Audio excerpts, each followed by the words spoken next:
গত পরশুদিনই শক্তি চট্টোপাধ্যায়ের জন্মদিন গেছে। জানি না বেঁচে থাকলে হয়তো আজ তাকে লিখতে হতো, জিউলি গাছের আঠার মতো রক্ত আমার রক্ত পড়ে, বড় ধরনের যন্ত্রণা পাই। বাংলাদেশের সংখ্যালঘু হিন্দুদের সঙ্গে আজ যে ঘটনা ঘটছে তাতে যন্ত্রণা আর একরাশ ধিক্কার ছাড়া কী বা বলার থাকতে পারে, সেই নিয়েই আমাদের প্রথম প্রশ্ন। ইসকনের সন্ন্যাসী চিন্ময় কৃষ্ণ দাসকে গ্রেফতারের প্রতিবাদে অশান্ত বাংলাদেশ। একদিকে মৌলবাদীদের হামলা, অন্যদিকে পুলিশের দমন পীড়ন, সাঁড়াশি আক্রমণের মুখে অসহায় হিন্দুরা। তবে কি হিন্দু মুক্ত দেশ তৈরি করার চেষ্টা চলছে পদ্মার ওপারে? একেবারে পরিষ্কার এই প্রশ্ন রাখলাম। দ্বিতীয় প্রশ্ন, ঢাকা চট্টগ্রাম থেকে রংপুর, প্রতিবাদ দমাতে মৌলবাদীদের নিশানায় সেই সংখ্যালঘু হিন্দুরাই। অবাধে চলছে বাড়ি ভাঙচুর, লুটপাট। কোথায় হারিয়ে গেল শান্তির জন্য নোবেলজয়ী ইউনুসের শান্তি ফেরানো সেই সব প্রতিশ্রুতি? তৃতীয় প্রশ্ন, গ্রেফতারের পরেও মিলল না জামিন। অজ্ঞাত জায়গায় বন্দী হিন্দুদের সুরক্ষার দাবিতে আন্দোলনের মুখ চিন্ময় কৃষ্ণ দাস। কদিন আগে রংপুরেই 4 লক্ষ মানুষের সমাবেশ করেছিলেন তিনি। সেই কারণেই কি 1.5 মাস আগের পুরনো মামলা টেনে এই গ্রেফতারি? চতুর্থ প্রশ্ন থাকবে, বাংলাদেশ নিয়ে কেন চুপ এ রাজ্যের মুখ্যমন্ত্রী? প্রশ্ন বিজেপি। আন্তর্জাতিক ইস্যু, তাই কেন্দ্রের অবস্থানকেই সমর্থন করবে তৃণমূল। বাংলাদেশে পরিস্থিতির নিন্দা করে প্রতিক্রিয়া অভিষেক বন্দ্যোপাধ্যায়। পদ্মাপাড়ের অশান্তির আঁচ কি এবার পশ্চিমবঙ্গের রাজনীতিতেও? পঞ্চম প্রশ্ন, হিন্দুদের ওপর হামলাকারীদের ছাড় দেয়া হচ্ছে, ধরা হচ্ছে শান্তিপূর্ণ প্রতিবাদী ধর্মগুরুকে। প্রতিবেশী রাষ্ট্রকে কড়া বার্তা বিদেশ মন্ত্রকে। ভিত্তিহীন বিবৃতি দিয়ে 2 পড়শি দেশের সম্পর্ক নষ্ট করা হচ্ছে, পাল্টা কড়া প্রতিক্রিয়া বাংলাদেশেরও। বাংলাদেশে হিন্দুদের বাঁচাতে এবার কি পদক্ষেপ নেবে দিল্লি? তবে শুরুতেই আজ দেখাবো এই মুহূর্তে ঠিক কী পরিস্থিতি বাংলাদেশে। দেখুন,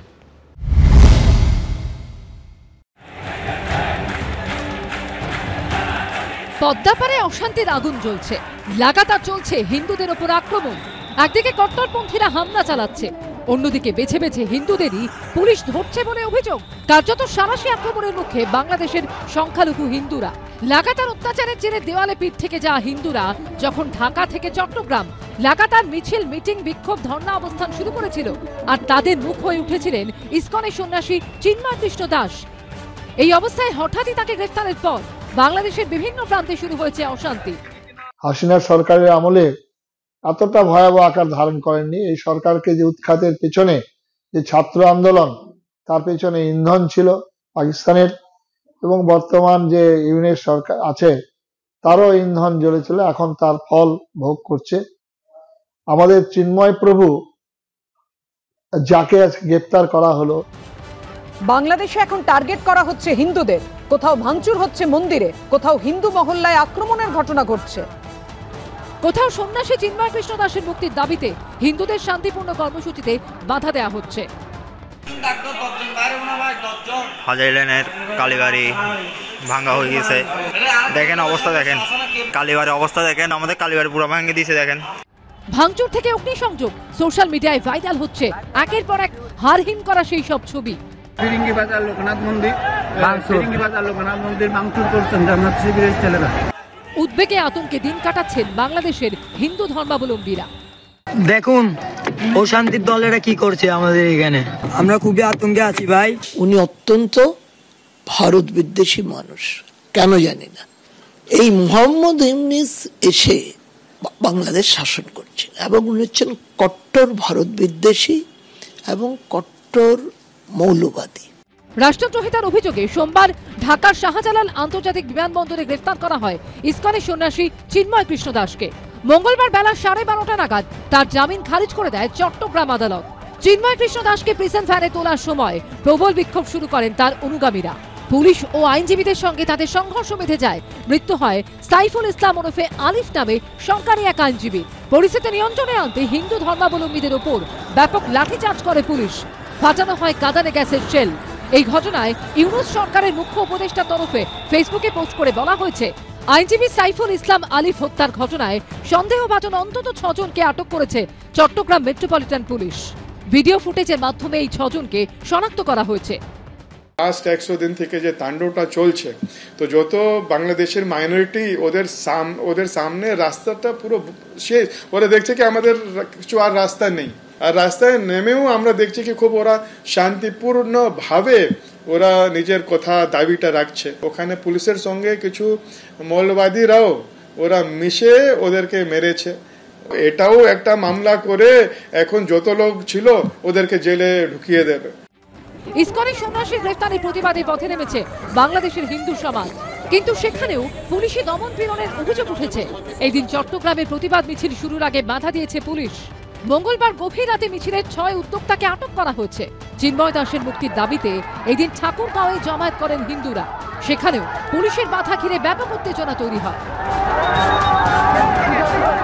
আমরা দেখলাম কি ঢাকাতে হলো, চিটাগাংতে র্যালি হলো, 5-5 লাখ লোক আসছে, যেটা রংপুরে র্যালি হয়ে ওখানে 4 লক্ষ লোক এসছে, কিন্তু ওরা খুব শান্তিপূর্ণভাবে এই দাবিটা রাখছে।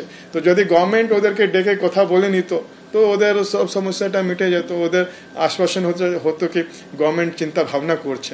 কিন্তু ওটা না করে আমরা দেখছি কি কিরকম যেটা এর পুরো রেজিস্ট্যান্সে যারা ফেস হয়ে গেছে ওর বিরুদ্ধে দেশদ্রোহের মামলা করা হলো। সব মিলিয়ে প্রবল আতঙ্কে দিন গুজরান করছেন বাংলাদেশের হিন্দুরা। ঝিরাম করঞ্জাই ও সন্দীপ সরকারের রিপোর্ট, এবিপি আনন্দ। দেখুন, বাঙালি কুয়োর ব্যাং নয়, তাই সেই ভিয়েতনামের যুদ্ধ কিংবা রাশিয়া ইউক্রেনের যুদ্ধ, কলকাতার রাজপথে প্রতিবাদের মিছিল বেরোয়। Palestine, Syria, Iraq, Afghanistan, Gaza strip সমস্ত কিছু নিয়ে প্রতিবাদ, বিক্ষোভ আর অসংখ্য মিছিলের সাক্ষী থেকেছে এই শহর আর এই রাজ্য। ইন্দিরা গান্ধী আর মুজিবুর রহমানের সেই ঐতিহাসিক ব্রিগেড সমাবেশে রেকর্ড ভিড় দেখেছে এই কলকাতা। আর আজ 2024 সালে যখন একই ভাষায় কথা বলা পাশের রাষ্ট্র জ্বলছে, সংখ্যালঘু হিন্দুদের ওপর চূড়ান্ত অত্যাচার চলছে, তখন প্রতিবেশী এই রাজ্যের সমস্ত রাজনৈতিক দল আর নাগরিক সমাজ কেন সেইভাবে সরব নয়? কেন সেইভাবে তাদের রাস্তায় নামতে দেখা যাচ্ছে না? কোথায় আটকাচ্ছে? এই প্রশ্ন দিয়ে শুরু করব আজকের অনুষ্ঠান। আমি সরাসরি ব্রিগেডিয়ার দেবাশিস দাসের কাছে যাব। ব্রিগেডিয়ার দাস, এক হচ্ছে যে ইউনূসের নেতৃত্বে এই মুহূর্তে যে তদারকি সরকারটা চলছে, তারা পরিস্থিতি নিয়ন্ত্রণ করতে পারছে না, না নিয়ন্ত্রণ করতে চাইছে না। এই প্রশ্ন এই জন্য করছি যে সাঁড়াশি আক্রমণটা হচ্ছে, মানে একদিকে জামাত মৌলবাদীরা নির্বিচারে তাণ্ডব চালাচ্ছে, অন্যদিকে পুলিশ প্রশাসন তারা সংখ্যালঘু হিন্দুদের ধরপাকড় শুরু করছে। এইটা তো একেবারে স্পষ্ট, পরোক্ষ বা প্রত্যক্ষ রাষ্ট্রের সবুজ সংকেত ছাড়া সম্ভব নয় দিনের পর দিন। হ্যাঁ, আপনি ঠিক বলছেন, বাট এটা এত সহজ উত্তর নেই এটার মধ্যে অনেকগুলো ব্যাপার আছে। একটা হচ্ছে যে ইউনূস একটা পরিচিত মুখ, ইন্টারন্যাশনালি অ্যাকসেপ্টেড, যাকে কিছু মৌলবাদী সংগঠনরা, জামাত আছে, আরও অর্গানাইজেশনস আছে, তারা সামনে রাখছে, যেহেতু ইন্টারন্যাশনাল প্রেশারে না আসতে হয়। এবং ওনার ইন্টারন্যাশনালি রেপুটেড পারসন, ওনার 84 বছর বয়স, এবং ওনার পিছনে কোনো সংগঠন নেই সেরকমভাবে আর কি। হ্যাঁ, উনি ব্যক্তি মানুষ এবং শিক্ষিত মানুষ, ওনাকে ডিপেন্ড করতে হচ্ছে, ডিপেন্ড করতে হচ্ছে। এবার বাংলাদেশে যেটা হয়েছে যে এখন একটা ঘটনা হয়েছে যে বাংলাদেশের মধ্যে অ্যাপার্ট ফ্রম জামাত অনেক ছোট ছোট অর্গানাইজেশন আছে, যেমন তেহরিকে মুজাহিদ, হ্যাঁ, এরকম তেহরিকে আনসার আরেকটা, এরকম এই অর্গানাইজেশনগুলো মিডিয়া, অ্যাডমিনিস্ট্রেশন সব জায়গায় ঢুকে গেছে এবং আওয়ামী লীগ একটা ভ্যাকুম ক্রিয়েট করে, সেই ভ্যাকুমটাতে এরা জায়গা নিয়ে নিয়েছে। প্লাস জামাত তো আছেই, সেইখানে একটা হাত বাঁধা আছে ইউনূসের। দ্বিতীয় যেটা হয়েছে, ওনারও একটু ক্ষমতাটা ভাল লাগছে, খুব একটা মন্দ নয় যদি এটা উনি পার্মানেন্ট একটা অ্যারেঞ্জমেন্টে পেতে পারেন। একটা ছোট্ট ঘটনা বলবো, আজ থেকে ঠিক 4 মাস আগে, তখন হাসিনা ছিলেন বাংলাদেশের প্রধানমন্ত্রী এবং স্টুডেন্টদের সাথে মারপিট চলছিল গভর্নমেন্টের। সেখানে ভারতবর্ষ একটা কমেন্ট দেয় আমাদের বিদেশ মন্ত্রক থেকে, বাংলাদেশের ইন্টারন্যাশনাল ম্যাটার আমরা বলবো না, ইন্টারন্যাশনাল প্রেসকে। তাতে ইনি লিখেছিলেন, কোট, আমি অত্যন্ত ব্যথিত হলাম ভারতবর্ষের এই কমেন্টে। বাংলাদেশের সম্বন্ধে ভারত যদি এইরকম বলে তাহলে এটা ডেমোক্রেসি না, কারণ ডেমোক্রেসিতে এর থেকে অনেক সুন্দর শব্দভাণ্ডার আছে, আনকোট। এই কথাটা বলছেন যিনি, তিনি আজকে স্টেটমেন্ট দিয়েছেন এটা বাংলাদেশের ইন্টারনাল ম্যাটার। তো এই যে মানে রাজনীতিটা একটা বড় বালাই, বুঝলেন তো, ক্ষমতার লোভ একটা বড় বালাই। মানে 84 বছর বয়স, বাট ক্ষমতা কেউ ছাড়তে চায় না, সেটা আমেরিকা বলুন আর এখানেই বলুন। তো এই আপনি বলছেন সেই ক্ষমতার যে দুটো স্তম্ভের ওপর দাঁড়িয়ে আছে, একটা জামাত, একটা বিএনপি। হ্যাঁ, এবং ওই ছোট ছোট অর্গানাইজেশনগুলো আছে, এবং আমরা একটা ডেঞ্জারাস জায়গায় চলে যাচ্ছি এখন। কারণ কি হচ্ছে, এখন ভারত যেটা করছে ওয়েট অ্যান্ড ওয়াচ, খুব ভালো কাজ করছে। আমাদের কি থাকে পলিসিতে, ওয়েট অ্যান্ড ওয়াচ, তারপরে পলিটিক্যাল অ্যাকশন। পলিটিক্যাল অ্যাকশনে এখন কোথাও প্রাইম মিনিস্টার একটা স্টেটমেন্ট দিল, কোথাও অপোজিশন লিডার স্টেটমেন্ট দিল, দ্যাট ইজ পলিটিক্যাল অ্যাকশন। তারপরে হবে ডিপ্লোম্যাটিক অ্যাকশন, তারপর হবে মিলিটারি অ্যাকশন। এবার যেই ওয়ার্সটা সেটা আসতে এটা কিন্তু কোনো গ্রেডেড না যে প্রথমে এটা হবে তারপরে 1 মাস হবে, মানে এটা খুব ফাস্টও হয়ে যেতে পারে, কারণ যেটা ইন্দিরা গান্ধীকে করতে হয়েছিল কম্পালশনের ওপর, যদি এই সিস্টেম চলে তো প্রায় 1.5 কোটি হিন্দু তারা কোথায় যাবে? তার কিছু লোক তো পালাবে, কিছু লোক তাদের সাথে অন্যান্য ধর্মের লোকেরাও পালাবে, এমন হতে পারে কিছু ইসলামের ধর্মের লোকেরাও পালাবে যে ওখানে আফগানিস্তান হয়েতে চলে যাচ্ছে দেশটা, বা পাকিস্তান হয়েতে চলে যাচ্ছে, বা টার্কি হয়েতে চলে যাচ্ছে, তো তারা কোথায় যাবে? এখানে ঢুকবে। 5000 কিলোমিটার বর্ডার, 4000 কিলোমিটার বর্ডার, এটা জানেন ওয়ার্ল্ডের 4th লার্জেস্ট বর্ডার, মানে চারটিখানি কথা না, এত বড় সারা দুনিয়াতে।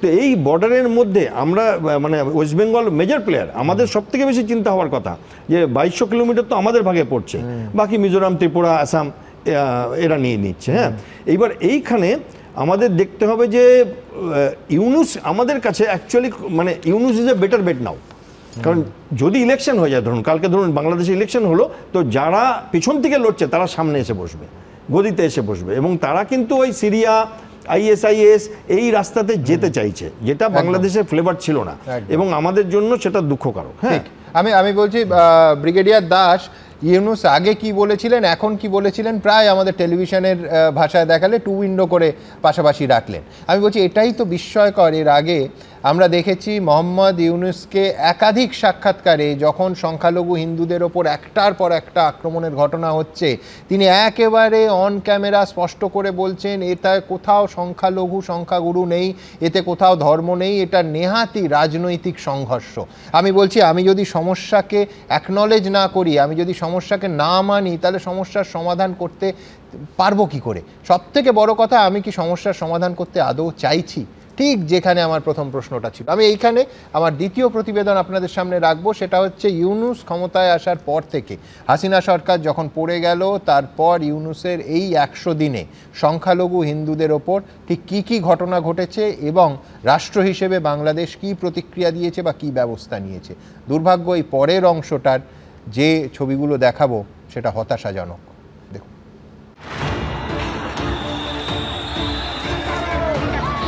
নৈরাজ্যের আগুন জ্বলছে বাংলাদেশে। 3 মাসের বেশি সময় ধরে অত্যাচার চালানো হচ্ছে হিন্দুদের ওপর। ঘর, বাড়ি, দোকান এবং ধর্মীয় স্থানগুলিকে নিশানা করছে কট্টরপন্থীরা। টার্গেট করে মারধর করা হচ্ছে তরুণদের। তারপর সেই হিন্দুদেরই আবার নির্বিচারে টেনে হিচড়ে গ্রেফতার করছে পুলিশ। মোহাম্মদ ইউনুসের সরকারের আমলে হিন্দুদের অবস্থা তথৈবচ বলেই অভিযোগ। 2006 সালে নোবেল শান্তি পুরস্কার পেয়েছিলেন মোহাম্মদ ইউনুস। তিনি বাংলাদেশের দায়িত্ব নেওয়ার পরই সেখানে অশান্তির আগুন জ্বলতে শুরু করেছে। ইউনুস ক্ষমতায় আসার পর 100 দিনে বাংলাদেশে হিন্দুদের কি দুর্দিন নেমে এসেছে তা নিয়ে চাঞ্চল্যকর তথ্য উঠে এসেছে ট্রান্সপারেন্সি ইন্টারন্যাশনাল বাংলাদেশের রিপোর্টেও। 5ই আগস্ট বাংলাদেশ ছেড়েছিলেন শেখ হাসিনা, আর 8ই আগস্ট তত্ত্বাবধায়ক সরকারের প্রধান হিসেবে শপথ নেন মোহাম্মদ ইউনুস। ঐক্য পরিষদ নামে বাংলাদেশের একটি সংগঠনকে উদ্ধৃত করে ট্রান্সপারেন্সি ইন্টারন্যাশনাল বাংলাদেশের রিপোর্টে বলা হয়েছে, 5ই আগস্ট থেকে 20শে আগস্টের মধ্যে মাত্র 15 দিনে 2010টি হিংসার ঘটনা ঘটে, যার জেরে 9 জন হিন্দুর মৃত্যু হয়। সরকার পতনের পর মাত্র 3 দিনেই হিন্দুদের ওপর আক্রমণের 205টি ঘটনা ঘটে যায়, যাতে 5 জন হিন্দুর মৃত্যু হয়। বিগত 3 মাস ধরে আমরা কি দেখে আসছি, সংখ্যালঘু মানুষ, শুধু হিন্দু সম্প্রদায় না, সেখানে বৌদ্ধ সম্প্রদায় আছেন, খ্রিস্ট ধর্মের মানুষ আছেন, তারা কেউ নিরাপদ নন। ইউনুসবাবু যিনি যে প্রতিশ্রুতিটা দিল, সেই প্রতিশ্রুতিটা কি আখেরে রক্ষা হলো? এবং আমরা হতাশ হয়ে দেখছি যে একটা প্রতিষ্ঠিত তত্ত্বাবধায়ক ব্যবস্থা, তারা আইন শৃঙ্খলা অন্তত তারা কায়েম করতে পারছে না। অগাস্টে ইউনুস সরকার দায়িত্ব নেওয়ার পর বাংলাদেশে বিভিন্ন জায়গায় দুর্গাপুজো করতে গিয়ে বাধার মুখে পড়েন হিন্দুরা। ট্রান্সপারেন্সি ইন্টারন্যাশনাল বাংলাদেশের রিপোর্টও বলছে, ইউনুস সরকারের 100 দিনে বাংলাদেশের অন্তত 22টি জায়গায় সাংস্কৃতিক অনুষ্ঠান বাধাপ্রাপ্ত হয়েছে। একাধিক আর্ট একাডেমিতে তালা ঝুলিয়ে দেওয়া হয়েছে এবং শিল্প প্রদর্শনী নিষিদ্ধ করা হয়েছে। একটা সোসাইটিতে, সিভিলাইজড আর আনসিভিলাইজড, কোন সোসাইটিতে যদি বেসিক প্রোটেকশনের জন্যও কেউ ওরা পূজা করতে পারে, নিজের ধর্ম পালন করতে পারে, ওর যদি ওটাও ডিমান্ড না করতে পারে, যদি ওটাও রক্ষা করতে না পারে, তো কি এটা ডিমান্ড করা কি ওরা কি কিছু এক্সট্রা জিনিস চেয়ে নিচ্ছে? পুলিশ পুরো এরকম ওনাকে নিয়ে যাচ্ছে যেরকম অনেক বড় কেউ টেররিস্টকে ওরা নিয়ে যাচ্ছে। বাংলাদেশ হিন্দু বুদ্ধিস্ট খ্রিস্টান ইউনিটি কাউন্সিল এবং বাংলাদেশ পূজা উদযাপন পরিষদের তরফে হিন্দুদের উপর হওয়া অত্যাচারের সমস্ত তথ্য ইউনূস সরকারকে দেওয়া হয়েছে, কিন্তু তারপরও হিন্দুদের উপর অত্যাচার কমা দূরের কথা আরো বেড়েছে। ট্রান্সপারেন্সি ইন্টারন্যাশনাল বাংলাদেশের রিপোর্টেও বলা হয়েছে, হিন্দুদের উপর হামলার ঘটনায় অভিযুক্ত শনাক্ত করার ক্ষেত্রে এবং সেসব ঘটনার তদন্তের ক্ষেত্রে পুলিশি নিষ্ক্রিয়তা চোখে পড়ার মতো। যদিও পরিস্থিতি এরকম ভয়ঙ্কর হওয়া সত্ত্বেও মোহাম্মদ ইউনূস দাবি করেন কিছু ক্ষেত্রে তারা হিংসার সম্মুখীন হয়েছেন। এ নিয়ে যা কিছু প্রচার করা হয়েছে তা সম্পূর্ণ অতিরঞ্জিত। হিংসার ছোট ছোট ঘটনাগুলো ছিল মূলত রাজনৈতিক। একসময় অত্যাচার থেকে রক্ষা পেতেই পাকিস্তান ভেঙে তৈরি হয়েছিল বাংলাদেশ, কিন্তু আজ সেই বাংলাদেশে অত্যাচারের শিকার হিন্দুরা। আবার চলছে নৈরাজ্যের আগুন। সন্দীপ সরকার ও ঝিলাম করঞ্চায়ের রিপোর্ট, এবিপি আনন্দ। দেখুন, অনেকে বলছেন বাংলাদেশে একেবারে পরিকল্পিত অত্যাচার চলছে। কেন পরিকল্পিত অত্যাচার? পাশাপাশি দুটো ছবি দেখাবো। আমি এই মুহূর্তে আপনাদের টু উইন্ডোতে যে দুটো ছবি দেখাচ্ছি, একটা হচ্ছে ঢাকার আর একটা চট্টগ্রামের। রাজধানী ঢাকা, সেখানে কলেজে কলেজে ঢুকে একদল দুষ্কৃতী তারা তাণ্ডব চালাচ্ছে। কম্পিউটার, সিসিটিভি, সমস্ত আসবাবপত্র, চেয়ার সমস্ত লুট হয়ে যাচ্ছে, চুরমার করে দেওয়া হচ্ছে। প্রায় 4 কোটি টাকা সরকারি সম্পত্তি নষ্ট করা হয়েছে, ছাত্রদের তো বেধড়ক মারা হয়েছে। অথচ দেখুন, ওই ঢাকার ছবিটাতে কোথাও কোনো পুলিশকে বাধা দিতে দেখা যাচ্ছে না। আর ঠিক কর্পূরের মতো যে পুলিশ ভ্যানিশ হয়ে গেছে ঢাকার ছবিটা থেকে, ডান দিকে চট্টগ্রামে যখন গতকাল ইসকনের সন্ন্যাসী চিন্ময় কৃষ্ণ দাসকে কোর্টে তোলা হচ্ছে, শান্তিপূর্ণ প্রতিবাদ চলছে, তখন লাঠিপেটা করছে সেই পুলিশই। একদিকে অতি সক্রিয়, আরেকদিকে সম্পূর্ণ নিষ্ক্রিয়। এবার আলোচনা ফিরবো যে কেন একে পরিকল্পিত অত্যাচার বলবো না। বিশ্বনাথ চক্রবর্তীর কাছে আসবো। বিশ্বনাথ দা, 71-এ যে বাঙালি জাতীয়তাবাদের ভাবনা থেকে একেবারে যেন ইউটার্ন নিয়ে একটা ইসলামিক মৌলবাদী রাষ্ট্রে তাহলে কি বাংলাদেশ পরিণত হচ্ছে? প্রথম এটা, এবং দ্বিতীয় হচ্ছে যে এই আজকের যে ছবিটা দেখা যাচ্ছে, কোথাও কি যেহেতু জামাত এবং বিএনপি দুজনেরই একটা ভারত বিরোধী ভাবনা আছে, কোথাও কি এইটা একটা, এই তাণ্ডবটার পেছনে একটা স্পষ্ট ভারত বিরোধী ভাবনা রয়েছে? একেবারে ভারত বিরোধী ভাবনাটা এই কারণেই আনতে হবে, কারণ মানে আজকের বাংলাদেশকে মানে শাসকরা মানছে না। মানে বাংলাদেশের যে জাতীয়তাবাদ, সেই জাতীয়তাবাদকে তারা অস্বীকার করছেন। তারা 71-এর মানে স্বাধীনতাটাকে অস্বীকার করছেন, তারা মুজিবুর রহমানকে অস্বীকার করছেন।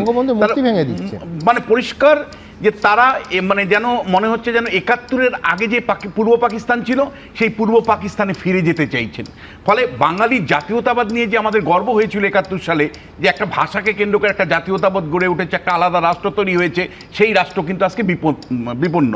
আমি পরিষ্কার করে বলছি, বাংলাদেশে এই মুহূর্তে যেটা চলছে, ইউনূস সরকারের পরিষ্কার পরিকল্পিত হিন্দুদের উপর অত্যাচার, একেবারে পরিচিত। কারণ হিন্দুরা থাকলে বহুত্ববাদ থাকবে, বহুত্ববাদ থাকলে আমি ইসলামিক রাষ্ট্র করতে পারবো না। ফলে হিন্দুদের নির্যাতন করো, হিন্দুদেরকে এই বাংলাদেশ থেকে খেদাও এবং পাকিস্তানের শরিক হও। আমি আপনাকে বলছি যে ইউনূস এসেছিলেন, মানে ভেবেছিলেন যে ক্ষমতা এনজয় করবেন, ক্ষমতা ভোগ করবেন, কিন্তু জামাত এবং বিএনপির চাপ এমন পর্যায়ে আছে যে ক্ষমতা ধরে রাখার জন্যই কিন্তু তাকে মেনে নিতে হচ্ছে এই হিন্দুদের অত্যাচারকে। কারণ হিন্দুদের উপর অত্যাচার হলে মোটামুটি এখন যে ইসলামিক মনোভাবাপন্ন মানুষ তৈরি করে ফেলেছি, তারা প্রশ্ন করবেন আমাকে, তারা ইমিডিয়েটলি ইলেকশন চাইবে না। ইলেকশন মানে ইলেকশন থেকে মুখ ঘুরিয়ে নিবে।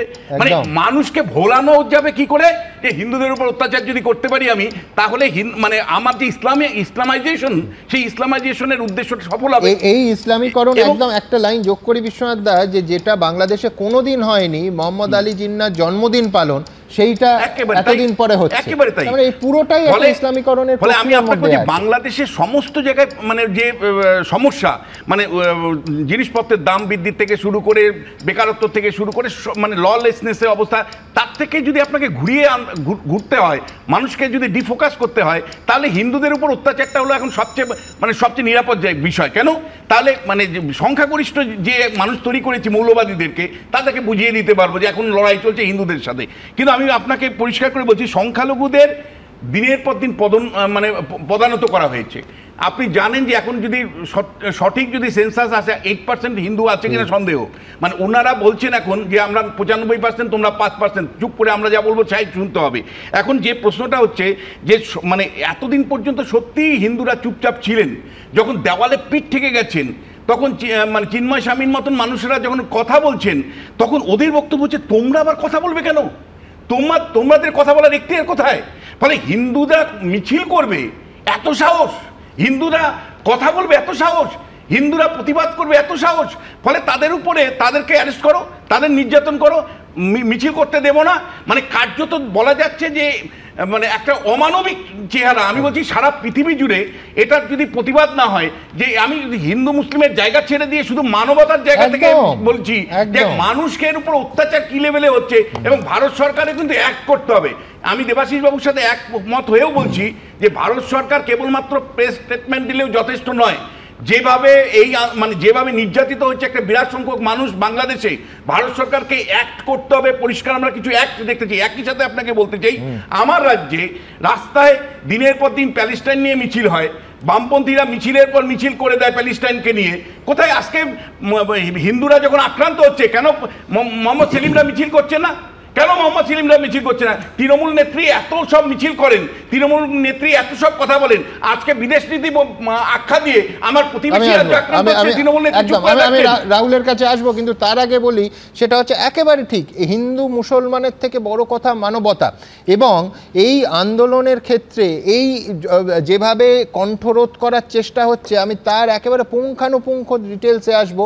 তার আগে আপনাদের বলবো যে ভারতে যখন সংখ্যালঘু হত্যা বা অত্যাচার হয়, দিনের পর দিন আমরা এই অনুষ্ঠান করেছি, দিনের পর দিন শো করেছি। যখন হরিয়ানায় মুসলিম যুবককে গোমাংস খাওয়ার অভিযোগে যখন তাকে পিটিয়ে খুন করা হয়, যখন পেহলু খান হয়, যখন পুনেতে মহসিন শেখ হয়, যখন 1 লাখকে পিটিয়ে মারা হয়েছিল, দিনের পর দিন শো করেছি। সেটা এই জন্য মুসলিম বলে নয়, মানবতার কারণে। আজকে সেই একই ধরনের আরও বড় স্কেলের অত্যাচার যদি বাংলাদেশে হয়, তাহলে কোথায় গেল আমাদের নাগরিক সমাজ, কোথায় গেল সমস্ত রাজনৈতিক দল, কেন সবাই পথে নামছে না? এই প্রশ্ন আমাদের থাকবে।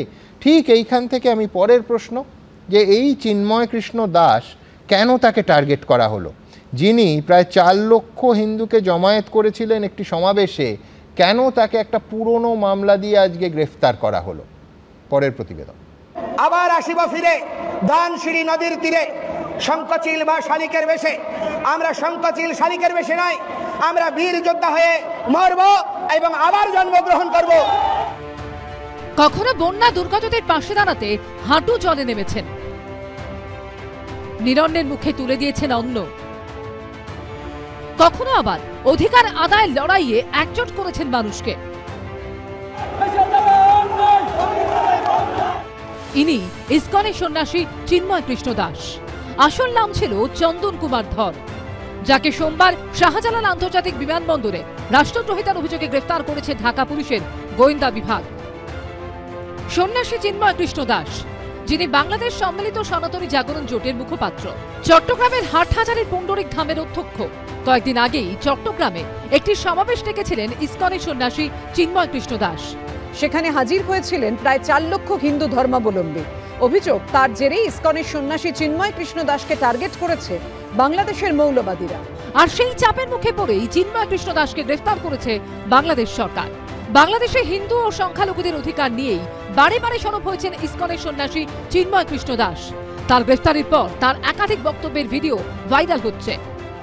আমাদেরকে হুমকি দেওয়া হচ্ছে বোমা হামলার, আমাদেরকে হুমকি দেওয়া হচ্ছে হত্যার, আমাদেরকে হুমকি দেওয়া হচ্ছে জেলে নেওয়ার। এই ধরনের হুমকি ধামকিতে, দেশ ত্যাগের হুমকিতে আমাদেরকে দমিত করা যাবে না। আমরা এই দেশ ছেড়ে যাব না। আমরা এই দেশের ভূমিপুত্র, বাঙালি সংস্কৃতিকে বিপন্ন হতে দেব না। সব মহল থেকে গ্রেফতারের প্রতিবাদ হচ্ছে। আমাদের চিন্ময় প্রভু যাকে গ্রেপ্তার করা হলো, যার জন্য সারা ভারতবর্ষ শুধু নয়, পৃথিবীর অনেকগুলি দেশ তারা উত্তাল হয়েছে, প্রতিবাদ জানাচ্ছে। চিন্ময় প্রভু যে কাজটি করেছেন, এতদিন বাংলাদেশের যে কাজ করতে পারেনি আমাদের সনাতন ধর্মের মানুষরা, তার নেতৃত্বে মহাজোট তৈরি হয়েছে। কমন একটা প্ল্যাটফর্মে সমস্ত হিন্দুরা একতাবদ্ধ হয়েছেন, জাত পাত ভুলে। আর যার ফলস্বরূপ বাংলাদেশে একটা প্রবল প্রতিবাদ হচ্ছে, আন্দোলন গড়ে তুলেছিলেন, সেটা ইসকনের আমাদের এই প্রভুর জন্যই হয়েছে।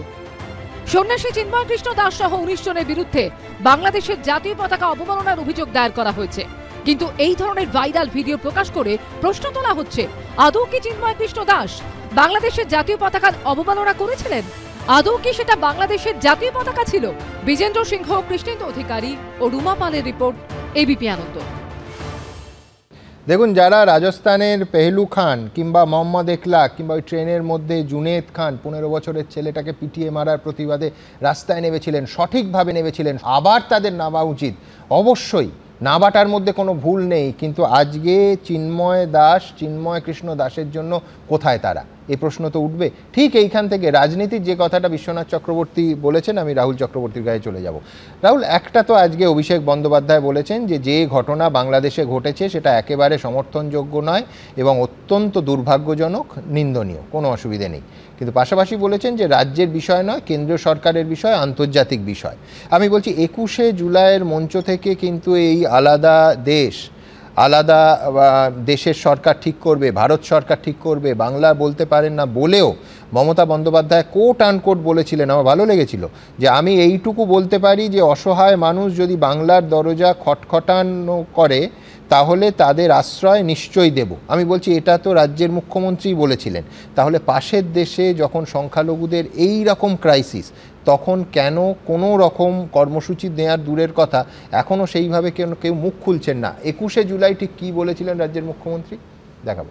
চিন্তা করবেন না, বাংলাদেশে নিয়ে যদি আপনাদের কোনো পরিবার থাকে, পরিজন থাকে, কেউ পড়াশোনা করতে যান, কেউ চিকিৎসা করতে এসে ফিরতে না পারেন, যদি কোনো সহযোগিতার দরকার হয়, আমি বাংলাদেশ নিয়ে কোনো কথা বলতে পারি না, কারণ ওটা একটা আলাদা দেশ। যা বলার ইন্ডিয়া গভর্নমেন্ট বলবে, আমি বলতে পারি না।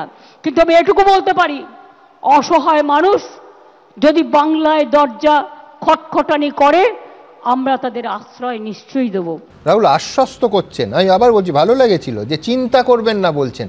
এখনও তো এই রাজ্যের শাসক দলের এবং একেবারে স্পষ্ট করে মুখ্যমন্ত্রীর বা শাসক দলের কর্মসূচি নেওয়া উচিত যে ওইখানে যে সংখ্যালঘুদের ওপর অত্যাচার হচ্ছে তার প্রতিবাদ, এবং এইভাবেই চিন্তা করবেন না বলা। দেখো, সামাজিক আর বাসস্থান বা ধর্মীয় যদি কোথাও কোনো দেশের নাগরিকরা তাদের সমস্যা হয়, তাহলে পাশের দেশে আশ্রয় নিতে পারে। তখন আমরা জানি ইউএন অ্যাক্ট অনুযায়ী তাদের তখন আর অনুপ্রবেশকারী বলা যায় না, শরণার্থী বলতে হয়। সেটা তো অন্য কথা। আশ্রয় তো দূরের কথা, প্রতিবাদ হোক, প্রতিবাদই তো দেখতে পাচ্ছি না আজকে দাঁড়িয়ে। দেখো, বাংলা সংস্কৃতি তো ওদেরও যে আমাদেরও একটা সংস্কৃতির বাধা। আমরা জাতীয় রবীন্দ্রসঙ্গীত থেকে সঙ্গীত থেকে আরম্ভ করে যে কোনো জায়গায় কোথাও তো একটা সাংস্কৃতিক বলো, আত্মিক বলো টান তো আছেই আমাদের। কারণ সেই জাতীয় দেশের মানুষও বাঙালি, আমরাও বাঙালি। কেউ হিন্দু, কেউ মুসলমান, কেউ খ্রিস্টান, সেটা আমরা। তোমায় জানিয়ে রাখি যে রবীন্দ্রনাথের জাতীয় সঙ্গীত, তার লেখা, সেটা অবধি পাল্টানোর দাবি উঠে গেছে। আমি এবার এই যে এতগুলো দাবির কথা বলছো না যে ধর্মাবলম্বন যদি সম্পূর্ণ ধর্ম ইসলামিকই হয়, মানে ইসলামীও হয়, তা তো আমরা জানি তুরাকশে একটা সময় দাঁড়িয়ে 98% মানুষ ইসলাম ধর্মাবলম্বী থাকা সত্ত্বেও সে দেশ কিন্তু ধর্মনিরপেক্ষ ছিল। কিন্তু সেটা শুধু বড় কথা নয়, বড় কথা হচ্ছে এখানে দাঁড়িয়ে আজকে প্রতিবাদ বা যেটা হচ্ছে অত্যাচারের প্রতিবাদ, তাণ্ডবের প্রতিবাদ, অত্যন্ত দুর্ভাগ্যজনক ঘটনা যেটা হচ্ছে সমর্থনযোগ্য নয়। সময় কোথাও কোনো অবস্থায় দাঁড়িয়ে এটাকে সমর্থন করা যায় না। অভিষেক বন্দ্যোপাধ্যায় বলেছেন যে আমরা তো সমর্থন করছি না, এটাকে নিন্দা করছি। এবং ভারত সরকার যদি, এখানে বড় কথা, ভারত সরকার যে পদক্ষেপ নেবেন একদম ঘোষিত নীতি দলের যে তৃণমূল কংগ্রেস সেই দিকেই থাকবে। দ্বিতীয়ত হচ্ছে আজকে তুমি দেখো, আমার একটা অদ্ভুত লাগে, তুমি আমাকে বলছো তো যে এখানে প্রতিবাদ হচ্ছে, এখানে গ্রহ করছে, সেইখানেই তো প্রশ্ন। বাংলায় দাঁড়িয়ে একটা দল বিজেপি, তারা মনে করছে দাঁড়িয়ে এখানে দাঁড়িয়ে প্রতিবাদ করে বাংলাকে নাকি অচল করে দেবে। তো বাংলাকে অচল করে দেবে কেন? আজকে যদি বলা হয় বাংলাকে অচল করার মানেটা কি, আজকে এইখানে দাঁড়িয়ে না করে এই কথাগুলো তাহলে তার বিদেশ মন্ত্রীকে বোঝাক না গিয়ে, আজকে দিল্লি থেকে আন্দোলনটা করা হোক না। যাদের হাতে সেই ক্ষমতা আছে, পররাষ্ট্রনীতি নিয়ে যারা আলোচনা করতে পারে, তারা কেন তাদের বোঝাচ্ছে না? কেন বাংলায় দাঁড়িয়ে আন্দোলন করছে? কেন বাংলায় দাঁড়িয়ে করতে গেলে কোনো পররাষ্ট্রনীতি এই রাজ্যের কারুর সামনে দেয়াল হয়ে দাঁড়িয়ে তারা এটা রাজনীতি করছে নি। আমার আপত্তি সেখানেই, আপত্তি এটা নয়। তুমি যেটা বলছো ঠিক, প্রতিবাদ হওয়া উচিত, একদম তাই, আমি তোমার কথা মেনেই বলছি সুমন। কিন্তু যারা এখানে দাঁড়িয়ে সেটা প্রতিবাদ না করাটা তৃণমূলের রাজনীতি। বিজেপির এটা কি কুমিরের কান না? সেই মানুষদের অত্যাচার হতে দেখান, এখান থেকে রাজনীতি ফায়দা তোলা, এটাও তো দেখতে হবে তোমাকে। আজকে দাঁড়িয়ে তারা রাজনৈতিক ফায়দা তুলতে এখানে নেমেছে না কুমিরের কান না নেমে তাহলে দিল্লিতে যাচ্ছে না কেন? বারবার তারা কাছে আসবো, কিন্তু দিল্লি কি করছে একটু বলি। সেটা হচ্ছে একটা অত্যন্ত কড়া প্রতিক্রিয়া কালকে বিদেশ মন্ত্রক বা পররাষ্ট্র দপ্তর দিয়েছে। তাতে পরিষ্কার ভাষায় বলা হয়েছে সংখ্যালঘু হিন্দুদের বাড়িঘর এবং ব্যবসায়িক প্রতিষ্ঠানে অগ্নিসংযোগ ও লুটপাটের পাশাপাশি চুরি ভাঙচুর মূর্তি ও মন্দির অবমাননার একাধিক ঘটনা ঘটেছে। ইদানিংকালে এই ধরনের কড়া বিবৃতি ভারত সরকারের বিদেশ মন্ত্রকের পক্ষে আমরা দেখি, কিন্তু আছে কয়েক ঘন্টার মধ্যে বাংলাদেশ একটা পাল্টা বিবৃতি দিয়েছে। ভুল স্বীকার তো দূরে থাক, এই ভাষায় বাংলাদেশের সরকারের তরফে বলা হচ্ছে, the government of Bangladesh maintains that unfounded statement not only misrepresented facts but also stand contrary to the spirit and friendship and understanding between the two neighboring countries. আমি বলছি কে এইখানেই প্রশ্ন যে ভারতের অভিযোগকে শুধু ভিত্তিহীন তাই বলছে না, বন্ধুত্বের দুটো রাষ্ট্রের বন্ধুত্বকে স্পষ্ট সেটায় সম্পর্ক নষ্ট হয়ে যাবে এই হুমকি দেয়া হচ্ছে। What next? এরপর ভারত সরকার কি করবে? দেখুন, আমি কোনো দেশকে অবশ্যই ছোট করছি না, নিঃসন্দেহে বাংলাদেশ আমাদের প্রতিবেশী রাষ্ট্র। দীর্ঘদিন ধরে ভারত সরকার বাংলাদেশের সঙ্গে বন্ধুত্বপূর্ণ সম্পর্ক রেখে এসেছে, কিন্তু সেখানে যদি সিস্টেম্যাটিক্যালি হিন্দু নিধন হয়, সেখানকার যারা সংখ্যালঘু তাদের উপর অবনমন আক্রমণ চলে একদম। এখানে আমার অবাক লাগলো যে ঠিক ভারত সরকারের বিদেশ মন্ত্রকের এই কড়া বার্তার পরে ইউনুস সরকার বললেন না এখানে অল ইজ ওয়েল। আমরা তাহলে যে ছবিগুলো দেখছি, আপনারা যে ছবিগুলো দেখাচ্ছেন যে পরের পর সিস্টেম্যাটিক্যালি কোথাও চট্টগ্রাম, কোথাও রংপুর, কোথাও খুলনা, সেখানে পুলিশ দ্বারা ওখানকার সংখ্যালঘুদের যে আক্রমণ হচ্ছে, তাদের উপরে খুন করা হচ্ছে, তাদের রক্তাক্ত করা হচ্ছে, তাহলে সেগুলো কি মিথ্যে? আর এবারে চলে আসি পলিটিক্যাল কথা। দেখুন, রাহুল অনেক কিছু বলেছে, কিন্তু আমি যদি বলি এই প্রতিবাদ আরো আগে করা উচিত ছিল, যখন এই ছোট সন্ত্রাসবাদী আউটফিটগুলোকে বাংলাদেশ ইউনিস সরকার ক্ষমতা নিয়েই এই তদারকি সরকারের মাথায় বসেই যে পরপর ছেড়ে দেওয়া হলো, মুক্ত করে দেওয়া হলো, তখনই ভারতের প্রতিবাদ করা উচিত ছিল। পরপর আমি উদাহরণ দিতে পারি। ভারত সরকার আনসারুল্লাহ বাংলাদেশ একদম খুব এটা নিয়ে আপনার সঙ্গে শোনা হয়েছিল। এই মুহূর্তে শেখ হাসিনা আমাদের দেশে রয়েছেন। আমার মনে হয় এর থেকে বড় বার্তা ভারত সরকার আর দিতে পারে না, যে চূড়ান্ত মৌলবাদী সরকার, ভারত বিদ্বেষী মৌলবাদী সরকার মোহাম্মদ ইউনুসের নেতৃত্বে সেখানে চলছে, সেই সরকার কি চাইছে? শেখ হাসিনাকে ফাঁসি। তারা চাইছে যে শেখ হাসিনাকে বাংলাদেশে পাঠাও, আমরা আল কায়দার আউটফিটকে ছেড়ে দিচ্ছে। আমি আসছি সুমন, ধন্যবাদ। কিন্তু রাহুল বলছে যে এই তথ্যগুলো তুলে ধরার জন্য আমি আপনাদের ছবি দেখাই। এই ছবিটা আমি অনুরোধ করব, যিনি রয়েছেন আপনার ফটোগ্রাফার দাদা, এখানে হচ্ছে মমতা বন্দ্যোপাধ্যায় 2024 সালের এই বছরেরই উনি ইসকনের রথযাত্রায় তিনি রথ টেনেছেন। যে মমতা বন্দ্যোপাধ্যায় ইসকনের রথযাত্রায় রথে রশি টানতে পারেন, সেই মমতা বন্দ্যোপাধ্যায় আজকে ইসকনের চিন্ময় কৃষ্ণ দাসের তাকে এভাবে গ্রেফতার করাতে তিনি একদম নিশ্চুপ। তিনি ভাইপোকে দিয়ে বলাচ্ছেন, ভাইপো বলছেন ভারতের অভ্যন্তরীণ দেশের রাষ্ট্রীয় ব্যাপার। যে মমতা বন্দ্যোপাধ্যায় সিএ তো পশ্চিমবঙ্গের বিষয় নয়, ওয়াকফ সংশোধনী সেটা পশ্চিমবঙ্গের বিষয় নয়, 370 অ্যাব্রোগেশন সেটাও পশ্চিমবঙ্গের বিষয় নয়। মমতা বন্দ্যোপাধ্যায় সবকিছু নিয়ে কথা বলেন, তিনি প্লেবিসাইট পর্যন্ত চেয়েছেন যেখানে 370-এর পরে। সেই মমতা বন্দ্যোপাধ্যায় চুপ। কারণটা এবার বলি। কারণটা হচ্ছে যে মমতা বন্দ্যোপাধ্যায় এই পশ্চিমবঙ্গে রোহিঙ্গাদের আশ্রয় দিয়েছে সুবন, তিনি কি করে সেখানে হিন্দুদের জন্য দরজা খুলতে পারেন? তার তো ভোট ব্যাংক অক্ষুণ্ণ রাখতে হবে, তার দুধের গায়ের যে ভোট ব্যাংক রয়েছে সেই ভোট ব্যাংক অক্ষুণ্ণ রাখতে হবে। সেই কারণে মমতা বন্দ্যোপাধ্যায় একদম চুপ রয়েছে। আর এক সেকেন্ড, নাটক আপনারা করছেন। আর প্যালেস্টাইন, ভিয়েতনাম আপনি বললেন, ভেনেজুয়েলার সময় আমরা দেখেছি বাড়ি বাড়ি গিয়ে গুড় চাইছে, ভেনেজুয়েলায় গুড় পাঠাবে বামেরা, সেই বামেরা তারা আজকে শুকরের মাংসের উৎসব করবে না, গোমাংসের উৎসব করবে না। প্রথম কথা একটা কথা বলি, দেখো যে কোনো জায়গায় এটা ফান্ডামেন্টাল ব্যাপার, একটা বড় রাষ্ট্রনায়ক যারা তাদের রাষ্ট্রের উচিত তাদের দেশের অবস্থিত সংখ্যালঘুদের সুরক্ষিত করা। সেটা বাংলাদেশ করতে পারেনি। যেমন বাংলাদেশের দায়িত্ব ভারত পৃথিবীর যে কোনো প্রান্তে যে কোনো জায়গায় সংখ্যালঘুরা আছে, ভারত সমেত, সেখানে রাষ্ট্রের উচিত সেই সংখ্যালঘুদের নিরাপত্তা। পশ্চিমবঙ্গ করেছে। আজকে দাঁড়িয়ে বাংলায় দাঁড়িয়ে আমি বলছি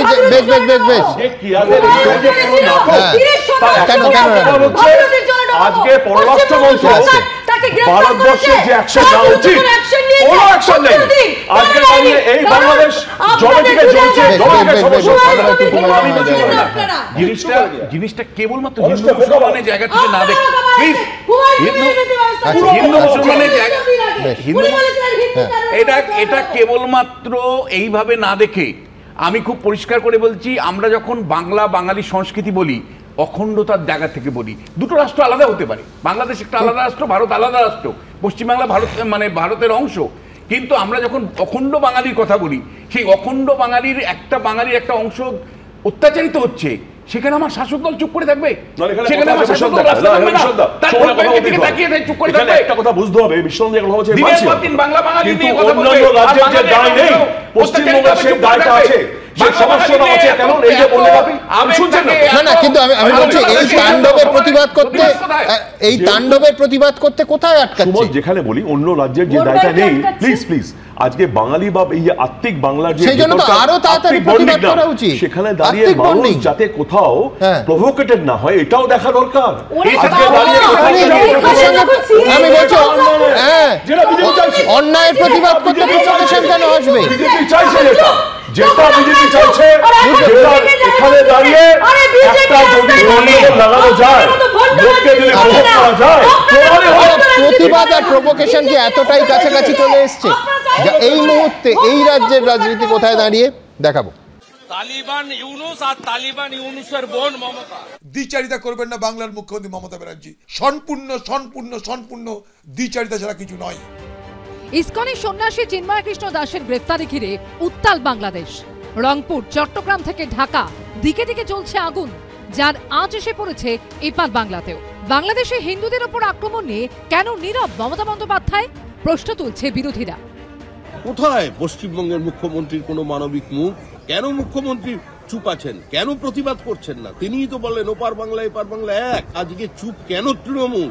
বাংলাদেশ নিয়ে প্রথমত এটা রাজ্যের বিষয় নয়, এটা দেশের বিষয়, আন্তর্জাতিক বিষয়। এবং আন্তর্জাতিক বিষয় হলে বরাবরই সেন্ট্রাল গভর্নমেন্টের বিষয়। যেহেতু মানুষ সেন্ট্রাল গভর্নমেন্টকে ম্যান্ডেট দিয়েছে, আমরা আমাদের দলের অবস্থান একাধিকবার স্পষ্ট করেছি যে যেই অবস্থানই সেন্ট্রাল গভর্নমেন্ট নেবে যে কোনো আন্তর্জাতিক বিষয়, সেটাকে দলগতভাবে তৃণমূল কংগ্রেস সমর্থন করবে দেশের স্বার্থে। 21শে জুলাই যে বক্তব্যটা রেখেছিলেন, স্বাগত জানিয়েছিলাম যে পশ্চিমবঙ্গ আমরা বর্ডার খুলে দেব, তাদেরকে আশ্রয় দান করব। এখন আমি অনুরোধ করব যে রাজনৈতিক ঊর্ধ্বে উঠে আজকে তাদের পাশে দাঁড়ানো। মানবতার প্রশ্নে এতগুলি মানুষ সেখানে মৃত্যুবরণ করছে, দৈনিক তারা নানাভাবে অত্যাচারিত হচ্ছে, এবং সেটা যদি না করা হয় এবং পশ্চিমবঙ্গের সীমান্তবর্তী জেলাগুলোর লোকবিন্যাস পরিবর্তন হয়ে যাবে। ওপার বাংলার উত্তপ্ত পরিস্থিতি ঘিরে তপ্ত এপার বাংলার রাজনীতি। বিজেন্দ্র সিংহ, অর্ণব মুখোপাধ্যায় ও ময়ূর ঠাকুর চক্রবর্তীর রিপোর্ট, এবিপি আনন্দ। নবেন্দু বন্দ্যোপাধ্যায় বঙ্গ হিন্দু জাগরণ মঞ্চের তরফে আছেন। নবেন্দুবাবু, আমি বলছি যে আজ নয়, 2016 সালে অধ্যাপক আবুল বারকাত একটা গবেষণা করেছিলেন। সেই গবেষণাপত্র যখন প্রকাশিত হলো, তার শীর্ষক ছিল, তার হেডলাইন ছিল বাংলাদেশে কৃষি জমি জলা সংস্কারের রাজনৈতিক অর্থনীতি। তাতে তিনি দেখিয়েছিলেন 1964 থেকে 2013 অবধি 5 দশকে 1,13,00,000 হিন্দু বাংলাদেশ ছাড়তে বাধ্য হয়েছিলেন। অর্থাৎ হিসাবটা একটু সহজ করলে প্রতি বছর গড়ে 2,30,612 জন সংখ্যালঘু হিন্দু বাংলাদেশ ছেড়েছেন। আবুল বারকাত লিখছেন, এই প্রবণতা বজায় থাকলে আগামী 2-3 দশক পরে বাংলাদেশে হিন্দু ধর্মাবলম্বী কোনো মানুষ খুঁজে পাওয়া যাবে না। কত সালে লিখছেন? 2016 সালে। আরও মারাত্মক একটা তথ্য নিয়ে আপনার কাছে আসি। গত 50 বছরে বাংলাদেশের জনসংখ্যা দ্বিগুণের বেশি বেড়েছে, সেখানে হিন্দুদের সংখ্যা কমেছে প্রায় 5% বেশি। এইখানে শেষবার জনগণনা হয়েছে 2022 সালে, তখন বাংলাদেশে হিন্দুদের হার কমে দাঁড়িয়েছে, যেটা বিশ্বনাথদা খানিকক্ষণ আগে বলছিলেন, 8%। আমি বলছি 16তে একজন অধ্যাপক তার গবেষণাপত্রে যে মারাত্মক আশঙ্কার কথা বলেছেন, আজকের এই ঘটনা প্রতিদিন যেটা ঘটে চলেছে সেই দিকেই কি আরও দ্রুত পদক্ষেপে এগিয়ে যাচ্ছি আমরা? দেখুন, এর ক্ষেত্রে দুটো মেন কারণ আমার মনে হয়েছে। একটা বড় কারণ হচ্ছে গিয়ে আমাদের সারা পৃথিবীতে 110 কোটির উপর হিন্দু আছে, আর আমি একটু বলছি খ্রিস্টান কমিউনিটি অ্যারাউন্ড 200 কোটির ওপরে, যাদের 100-র উপরে দেশ আছে, এবং অ্যারাউন্ড 170 কোটি মুসলমান সারা ভারত পৃথিবীতে আছে, যাদের 56টার উপরে দেশ আছে। আর 110 কোটি হিন্দুর দেশ নেই। ছিল একটা নেপাল, তাকেও সেকুলার বানানো হয়েছে। এটাই হচ্ছে কি মেন কারণ।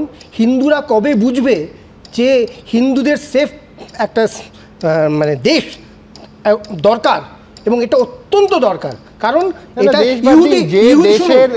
দেশের সৃষ্টি মুহূর্ত থেকে হিন্দুরা পার্ট অ্যান্ড পার্সেল। আজকে প্রতিদিন সংখ্যালঘুর হিন্দুদের উপর যে অত্যাচার হচ্ছে তার সুরাহা কে দেবে? আমি বলছি দেশ তো পরের কথা, আগে যে দেশে আছে সেখানে তাকে বেঁচে থাকতে হবে। বেঁচে শুনুন, এই জন্যই তো বলছি যে হিন্দু সমাজ যে দেবদেবীর পূজা করেন তার প্রত্যেকটা দেবদেবীর হাতে শস্ত্র, এবং অদ্ভুত ব্যাপার সেই হিন্দু সমাজ আমরা দেখি যে সব জায়গায় নিপীড়িত হচ্ছে। খালি নিপীড়িত নয়, পশ্চিমবাংলার মতন জায়গাতেও অনেক গ্রাম আছে যেখানে শঙ্খ, মানে মুসলিম বহুল জায়গায় হিন্দুরা যদি শঙ্খ বাজায় সেখানে তাদের আপত্তি আছে। ঠিক আছে, আমি এবার একটু বাংলাদেশের প্রেক্ষাপটে যেতেই হচ্ছে। একটা জিনিস কি, এইটা এরকম যে হতে চলেছে, এটার আজ 1920 সালে 1 আগস্ট আমাদের সুরেশচন্দ্র চৌধুরী ইস্টবেঙ্গল ক্লাব যখন স্থাপন করেছিলেন, উনি বুঝতে পেরেছিলেন যে হিন্দু বাঙালিরা পূর্ববঙ্গে থাকতে পারবে না, তাদের এদিকে আসতে আলটিমেটলি ঘুরে আসতেই হবে। কারণ অন্য অনেক কারণ আছে, সেদিকে আমি যাব না, কিন্তু 1920 সালেই উনি বুঝতে পেরেছিলেন এবং ইস্টবেঙ্গল ক্লাব তৈরি করেছিলেন। ইস্টবেঙ্গল ক্লাব কি? তারা হচ্ছে কি হিন্দুদের একটা ক্লাব, যারা পূর্ববঙ্গ থেকে এসে পশ্চিমবঙ্গে স্থান নিয়েছে এবং তাদের একটা জায়গা, একটা মানে অ্যাসেম্বল হওয়ার একটা জায়গা। না, আমি সব বুঝলাম। আমি বলছি আপনি যে সময়ের কথা বলছেন, আমি বলছি 1 কোটি শরণার্থীকে যখন বাংলাদেশের মুক্তিযুদ্ধের সময় 1971 সালে 1 কোটি শরণার্থীকে ভারত জায়গা দিয়েছিল, কিন্তু আজকের এই প্রেক্ষিতে আপনি বলছেন যে বাংলাদেশ ছেড়ে এখানে যদি জনস্রোত তৈরি হয়, তাহলে আমি বলছি যে ভারতের অর্থনীতি, বাংলার অর্থনীতির কথা বাদ দিয়ে দিন, রাজ্য হিসেবে এই স্রোত সামলানোর ক্ষমতা কারণ নেই। আমি বলছি কোথায় গিয়ে দাঁড়াবো আমরা? এটাও তো পাল্টা প্রশ্ন। না, প্রশ্ন তো অনেক কিছু আছে, আমার আরও কিছু কথা আছে, আমাকে ওদিকটা শেষ না করে ওদিকটা যাবো না। আসলে এই প্রেক্ষাপট যেহেতু আমি 1920 সালের ইস্টবেঙ্গল ক্লাব নিয়ে বললাম, এরপরে আরেকটা আছে ডাইরেক্ট অ্যাকশন ডে। এই যে জিনিসটা আপনি দেখছেন 1946 সালের মানে 14ই আগস্ট যেটা হয়েছিল, সেটা হচ্ছে কি হয়েছিল, যখন দেখা গেল যে ভারতবর্ষ ভাগ হবে এবং যেগুলো যে মুসলিম বহুল জায়গা সেই জায়গাগুলো চলে যাবে। কিন্তু আমি বলছি ইতিহাসে পড়ে থাকলে তো আমরা এগোতেই পারবো না, কিছু বলতে হবে না, কিছু আজকের দিনে দাঁড়িয়ে সাধারণ মানুষ অনেক, আজকালকার দিনে কি বলুন তো, আগে লোকে বই পড়তো, এখন এরকম পর্যায়ে এসে দাঁড়িয়েছে খালি ওই কি বলে জানো, হোয়াটসঅ্যাপ ইউনিভার্সিটি। সুতরাং মানুষকে একটু বলতেই হবে যেই ব্যাপারটা হচ্ছে এই জিনিসটার প্রেক্ষাপটে 1946 সালে ডাইরেক্ট অ্যাকশন ডেট দিনে দেখেন কি হয়েছিল, যখন দেখেন এক সময় সতীদাহ ছিল, সতীদাহ সামনে রেখে কি আমরা বলতে দিন, আমি আপনি অবজেক্ট করুন না, আপনি ইস্টবেঙ্গল ক্লাবকে শুধুমাত্র হিন্দুদের ক্লাব বলবেন না, নিশ্চয়ই বলতে, নিশ্চয়ই তারা বুঝতে পেরেছিল, ইস্টবেঙ্গল সেই ক্লাব এখানে হিন্দু সুরেশচন্দ্র চৌধুরী ওখানে, আমি বলছি আজকের মাটিতে দাঁড়িয়ে, আজকের প্রেক্ষিতে দাঁড়িয়ে কিন্তু কোনো ক্লাব তৈরি করতে পারেননি। মানে সতীদাহ আমি যখন ছোট ছিলাম, দেবেন্দ্রবাবু, আমি ইস্টবেঙ্গল ক্লাব নিয়ে আলোচনার জন্য এই সভা হচ্ছে না, আমার বক্তব্য হচ্ছে যে বাংলাদেশটা নিয়ে আপনি কি ভাবছেন? আমি যখন ছোট ছিলাম, আমি সেটা নিয়েও বলবো, আমাকে একটু 2 মিনিট সময় দিন। আমি যখন ছোট ছিলাম, আপনার 2 মিনিট অলরেডি অতিক্রান্ত। ঠিক আছে, আমি আর 1 মিনিট সময় নেবো, মানে হাফ মিনিট সময় নেবো। আমি যখন ছোট ছিলাম তখন ইস্টবেঙ্গল, আমি একজন ইস্টবেঙ্গল, আমার পূর্ববঙ্গের মানে আমার পরিবারও পূর্ববঙ্গ থেকে এসছে, তখন মুসলমান মানে আমাদের মোহামেডান ক্লাবকে হারাতে পারলে ইস্টবেঙ্গল ক্লাবের একটা আলাদা জোশ থাকতো, মোহনবাগানকে হারিয়েও কিন্তু সেই জোশ পেতো না। এটা আমি আমার ছোটবেলার অভিজ্ঞতা বলছি, এটা মানুন চাই না মানুন। আরেকটা জিনিস আমি আপনাকে বলছি, কারণ কি ওখান থেকে এমন ভাবে তাড়ানো হয়েছে, মুসলমানরা এরকম ভাবে হিন্দুদেরকে ওখান থেকে নির্যাতন করে তাড়িয়েছে, তার এফেক্ট হচ্ছে এটা। শুনুন, আমি আপনাকে এবারে সেকেন্ড জিনিসটা আসতে দিন, আমাকে সুমনদা বললেন, বাঙালি সংস্কৃতি, ধর্মনিরপেক্ষতা, সমাজতন্ত্র এগুলো ছিল বাংলাদেশে। আপনি 71 থেকে 75 সালের আপনি মাঝখানে যে একটা সেকুলার ভাবনা ছিল, মাঝখানে যে বাঙালি জাতীয়তাবাদ ছিল সেটাকে ভুলে গেল, সেখানে সেটা তো আপনি বলেন না, কেন বলছেন না? ডাইরেক্ট অ্যাকশন ডেট দিয়ে তারা কলকাতাকে দখল করতে চেয়েছিল, তারা কলকাতাকে দখল করতে চেয়েছিল।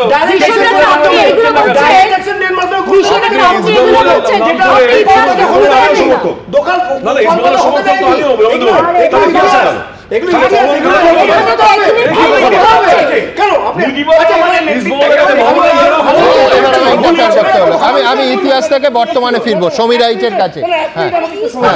আপনি বাংলাদেশ কি ভাবছেন এটা আমায় বলুন। অবশ্যই বলবো। হিন্দুস্তানটা ভেঙে কেন পাকিস্তান হয়েছিল? শুধু ধর্মের কারণে। এটাকে ভুললে চলবে না। আপনি যেমন একটা দেশ ভেঙে হয়েছিল, হিন্দুস্তান ভেঙে পাকিস্তান হয়েছিল ধর্মের ভিত্তিতে। এই আসলে বাংলাদেশ সম্পর্কে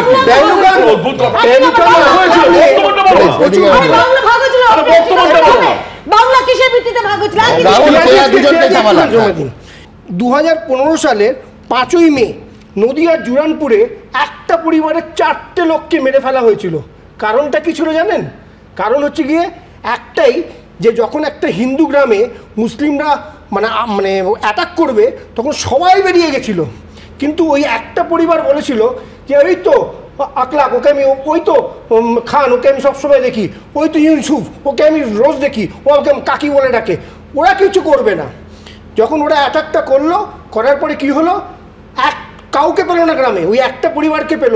দাদা আমি সব বুঝলাম, যেটা বুঝলাম না উনি এতক্ষণ ধরে 2.5-3 মিনিট ধরে যেটা বকে গেলেন, বলে গেলেন বলছি না, আমি বলছি বকে গেলেন, তার আদৌ সাম্প্রতিককালে সাম্প্রতিক সময়ে বাংলাদেশের ঘটনায় কোনো সামান্যতম ন্যূনতম রেফারেন্স আছে কিনা, ন্যূনতম প্রাসঙ্গিকতা আছে কিনা। আমি সমীর রাইচের কাছে আসবো, আপনার সময় শেষ। সমীরদা, এক হচ্ছে যে নোবেল শান্তি পুরস্কার যে মোহাম্মদ ইউনুসকে দেয়া হয়েছিল, আজকে তাঁর রাষ্ট্র বাংলাদেশে অশান্তি প্রতিদিন বাড়ছে এবং সংখ্যালঘু হিন্দু বিরোধী এই অশান্তিতে আমাদের সন্দেহ যে রাষ্ট্রীয় মদত আছে, নয়তো পুলিশ প্রশাসন এইভাবে ঝাঁপাতে পারতো না। ইউনুস দায়িত্ব নেয়ার 100 দিন ধরে এক্স্যাক্টলি যে ঘটনাটা ঘটছে, নিরবিচ্ছিন্নভাবে ঘটছে, সেটা তুঙ্গে উঠেছিল দুর্গাপুজোর সময় এবং এখন বর্তমানে যেখানে দাঁড়িয়ে আছে সেখানে প্রতি মুহূর্তে তার যদি বিবৃতি হয় যে এটা ধর্মের ব্যাপার নয়, সংখ্যালঘু সংখ্যাগুরুর ব্যাপার নয়, পুরোটা রাজনৈতিক সংঘর্ষ, আমি বলছি, আমি আবার বলছি, সমস্যাটাকে আমি যদি অস্বীকার করি তাহলে তো সমস্যার সমাধানের আমি ধারে কাছেও পৌঁছতে পারবো না। তার থেকেও যেটা বড় প্রশ্ন, আদৌ মোহাম্মদ ইউনুস কি সমস্যা সমাধান করতে চাইছেন? আমি প্রথমেই একদম পরিষ্কার বলছি, আমার কখনো মনে হয়নি মোহাম্মদ ইউনুস নোবেল লরিয়েট, সেই জায়গাটা সম্পর্কে আমি আলোচনা করতে চাই না, নিশ্চয়ই তার সেই যোগ্যতা আছে। তবে ওনার পুরস্কারটা ছিল শান্তির জন্য। আমার মনে হয় ওনার এখন দেখে মনে হচ্ছে ওনাকে নোবেল প্রাইজ আরেকবার দেওয়া উচিত অশান্তির জন্য, এবং কখনো মনে হয়নি যে উনি এটা সলভ করতে চান। উনি আসার পর থেকে আমরা যদি সে আগের দৃশ্যগুলো দেখি, উনি যখন জয়েন করলেন বিদেশ থেকে এসে, যেভাবে মানুষকে মেরে ঝোলানো হচ্ছে, সেই হিন্দু মুসলিম আমি জানি না, সেই সমস্ত ছবি তালিবানকেও আমি ধর্ম তো পরে আমি পয়েন্টে বলছি।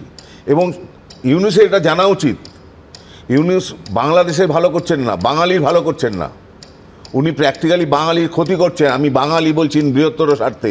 তার কারণ বাংলাদেশের মুসলিমরা যদি ডান হাত হয়, অন্তত হিন্দুরা বাঁ হাত, অথবা এ বাঁ হাত এ ডান হাত, একটা জাতির। এবং বাংলাদেশটা ওদের জাতীয়তাবোধ এতটাই ছিল যে ওদের ভাষাটাই ওদের কাছে সর্বস্ব ছিল, ওখানে ধর্মটা ছিল না। ওদের আমরা স্বাধীনতা আন্দোলন দেখি, যদি বাংলা ভাষার জন্য যদি আন্দোলন দেখি, সেই বাঙালি, সেই হিন্দু হতে পারে বা মুসলিম হতে পারে, একে অপরকে মারছে। এটাকে ইউনুস এবং তার পুলিশ সেটাকে এবং সার্বিক সংস্কৃতি, তুমি যে ফিল্ডে শিল্প প্রদর্শনী পরের পর বন্ধ হচ্ছে, আমি আসছি আমার ফিল্ডের লোকদের সাথে, আমার যেহেতু যোগাযোগ আছে, আমি একটু আগেই দেখছিলাম সুমন, তুমি যখন প্রথমে বলছিলে যে শিল্প প্রদর্শনী বন্ধ, সে আর্ট একাডেমিগুলো বন্ধ করে দিচ্ছে। তার কারণ বাঙালি জাতের ভুললে আমরা শুধু একটা দেশ শুধু কাপড় বেচে, শুধু কিছু কিছু হ্যান্ডিক্রাফট বেচে বা কিছু মিনিমাম ট্যুরিজম করে একটা দেশ চলতে পারে না। তার যে শিল্প সংস্কৃতি, সেটা ছাড়া যেই দেশে লালন সাহের মতো মানুষ থাকতেন, যেই দেশ থেকে এত বড় বড় পেইন্টার জন্মেছেন, আমি দেখে খুব হতভম্ব হয়ে গেছিলাম। জয়নুল আবেদিন আমাদের একজন শিল্পের গুরু। আমি এই নারায়ণগঞ্জে ঐতিহাসিক লালন মেলা হয়, সেই লালন মেলা বন্ধ হয়ে গেছে এই প্রথম। আমি এই লালন মেলাতে গেছি, লালনের মাজারে কুষ্টিয়া আমি বলছি, সেখানে আমি দেখে এসেছি, সেখানে হিন্দুরা মুসলিমরা সবাই মিলে গান বাজনা করছে একদম। এবং তোমায় জানিয়ে রাখি, সেই মাজারও ভাঙা হচ্ছে, মাজার ভাঙা হচ্ছে, তার কারণ গান বাজনা করা যাবে না। আমি বলছি কতটা মারাত্মক, ওনারা কিভাবে মুসলিমদেরও মারছেন।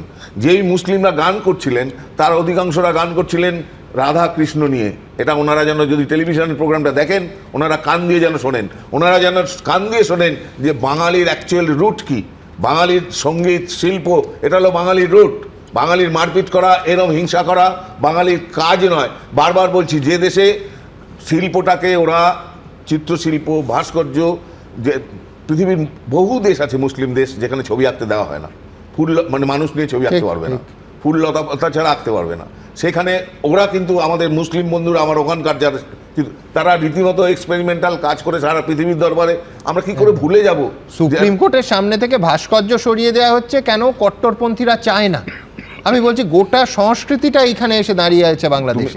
তুমি জাস্ট ভাবো যে আমি 21শে ফেব্রুয়ারি দেখে এসেছি, একটা বাংলা ভাষার জন্য কি উন্মাদনা। সেখানে তো কোনো হিন্দু মুসলিম থাকে না, সেখানে খালি ওই উন্মাদনাটা থাকে। কি করে যে এই যে হিন্দুদের উপরে অত্যাচার করছে। এবং আমি এটা বলছি, মোহাম্মদ ইউনিস ওনার অজান্তে একটা সত্যি কথা বলেছেন, যেটা রাজনৈতিক মারপিট। কি উনি তখন এটা দেখছেন না তাতে বাঙালির কি ক্ষতি হচ্ছে, কি রাজনৈতিক, কে তার পেছনে জামাত, বিএনপি, এরা অনেকেই থাকতে পারে, আমরা জানি না। আমি এক সেকেন্ড শেষ করবো, এক সেকেন্ড। আমার মূল বক্তব্য হলো, এখানকার আমরা তো দেখেছি আমাদের রাজ্যের মাননীয় মুখ্যমন্ত্রী তিস্তার যখন জল বন্টনের কথা হয়েছিল কিভাবে কেন্দ্রের বিরোধিতা করেছিল যে বাংলাদেশকে দেওয়া যাবে না।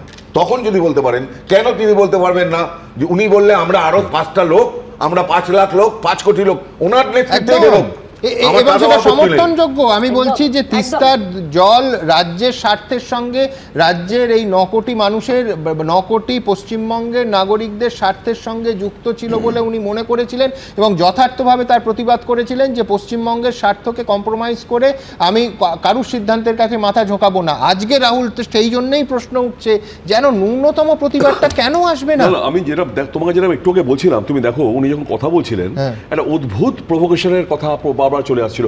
আমরা চাই না আজ বাংলায় দাঁড়িয়ে বাঙালি হিন্দু বা বাঙালি মুসলমান যারা পশ্চিমবঙ্গে বাস করে, আমি মমতা বন্দ্যোপাধ্যায়কে ধন্যবাদ দেবো, তাদের এখানে অন্তত ধর্মীয় কোন রকম অ্যাগ্রেশন নেই।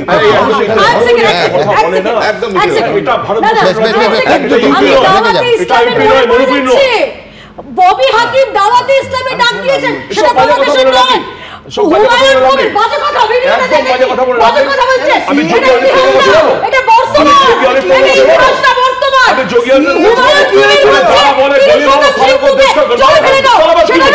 আমার বক্তব্য হচ্ছে যে মোহাম্মদ ইউনূস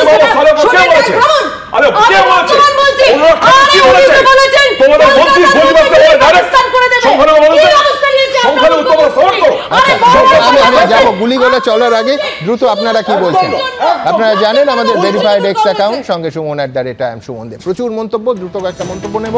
সুভাষিস রায় লিখছেন, এই বাংলার বুদ্ধিজীবীরা চুপ করে বুঝিয়ে দিচ্ছে তারা সব সুবিধাবাদী লোক।